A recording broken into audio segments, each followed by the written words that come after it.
So you guys like what you've seen so far tonight? You get some applause for that?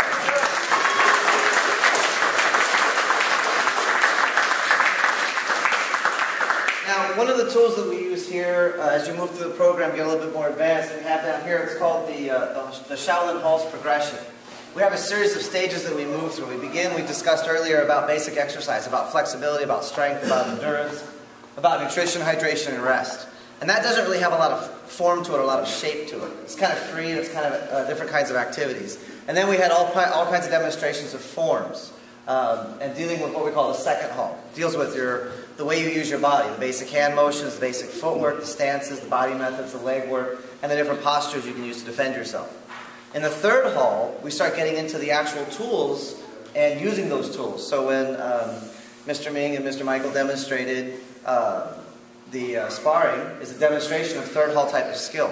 I'm going to demonstrate also a third hall type of skill, and I'm dressed in street clothes because unfortunately if we're ever put into a critical self-defense situation, we're probably not going to have time to be prepared for it, and hold on, let me get my wraps, and wait a minute, let me get my gear on, and hold on a second, what's going to be in bounds, what's going to be out of bounds. Chances are we're going to be minding our own business and get bumped into at the ATM, coming out of a store, coming out of our car, things like that. So part of our training as we get more advanced, we want to be able to defend ourselves, we want to be able to act and react spontaneously, which is part of the skill in life. If you have to prepare to get ready to get started at some point, once you've done your research, it's going to take you a long time to make things happen in life. So we want to develop the skill. We already see it in our youngest students. Yes sir, no sir, yes ma'am, no ma'am. They're learning about a thing called self-control, which is a linchpin for pretty much everything else in life. If you don't have self-control, someone or something will always be in control of you instead. So we begin with self-control and move through the character skills of focus and respect and discipline and confidence. And we use the martial arts as a way to experience that and practice that. The goal is to help each student to gain more control of their life, live the life they want, not the life they think they're given. So what we're going to demonstrate right now is I have a partner, and we haven't choreographed this, we haven't practiced this, we don't really need to. If you have the skill, you have the skill. And we're just going to demonstrate. One over there and call him, I say, Jeremy, why don't you finish this up? Yes, sir? So it's not rehearsed. This is the idea of martial art. You have to be spontaneous and be able to be here and now and be able to adapt to change. You know, he didn't respond to me. He said, but sir, I wasn't part of the show. He didn't say that. He said, but I'm really not ready for this. He didn't say that either. He said, yes, sir.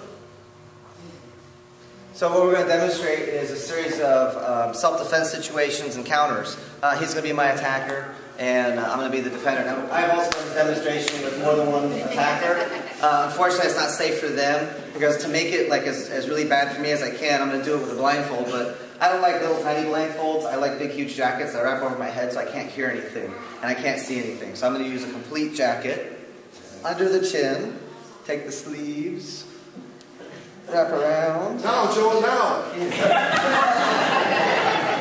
then come under, tie everything off so I can't see. It's pitch black in here. And it's really, really hard to hear.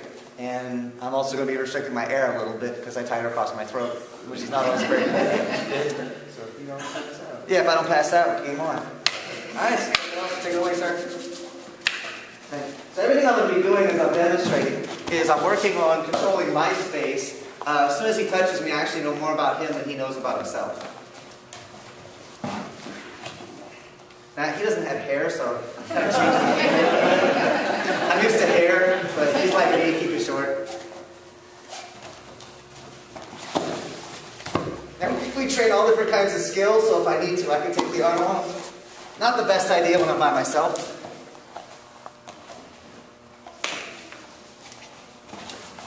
So if I had to take the arm, I would take it from a standing position instead, lean on the neck, pop the arm back there.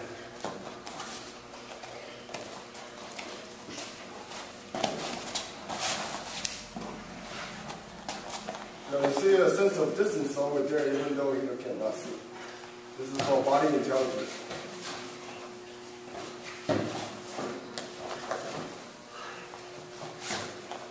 So you also notice I've used several different ranges.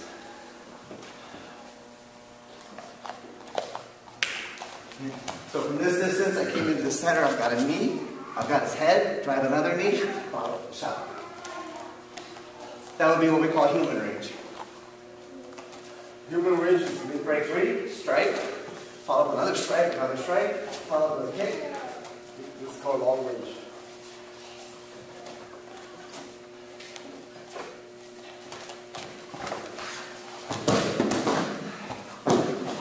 Ground, earth. This is called close range.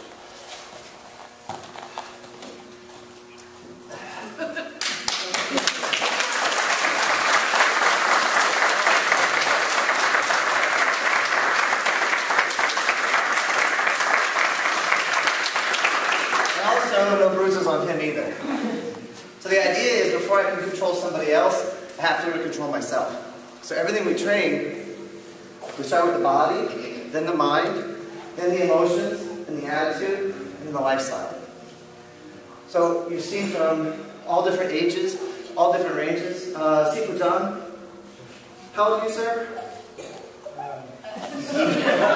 22. 73. There you go. So I met Sifu John when he was like late 60s. And was actually here on a Saturday morning during sparring class. And I showed up for class, Sifu says, put your gear on, get in there. Oh, yes sir. So I get in, I'm doing my thing. I don't know Sifu John yet, we never met. The way I met him was a right cross to the temple. I had stars for about a minute, I went, oh dear Lord. Okay. And then I hit him in the stomach and backed him off. And then I found out he was in his late 60s, and I was like, oh, my bad. But if he can dish it out, he can take it. Right? And it's the idea that it's not about how old you are, it's about how you train. Now, Sifu John has maintained a very healthy, active lifestyle his entire life. And you would not guess his age if you just looked at him. So the idea is from the very young to the more experienced in life, because in my mind, old is like 180 plus. But the more experienced we are in life, we can improve everywhere.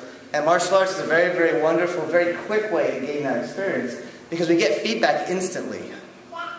Do it wrong, get hit. Do it right, don't get hit. So tonight you got the chance to see and share a little bit of skill from different branches of our family spread throughout the country. And we just want to say thank you to Master Meng for starting it all once upon a time. So all the seniors, stand up for me, please. All the seniors, black belts and above. Yes, sir. And almost black belts and leadership people and black belts and their parents. Face Master Meng, focus. And respect. Thank you. Thank you, sir. And then Sifu John.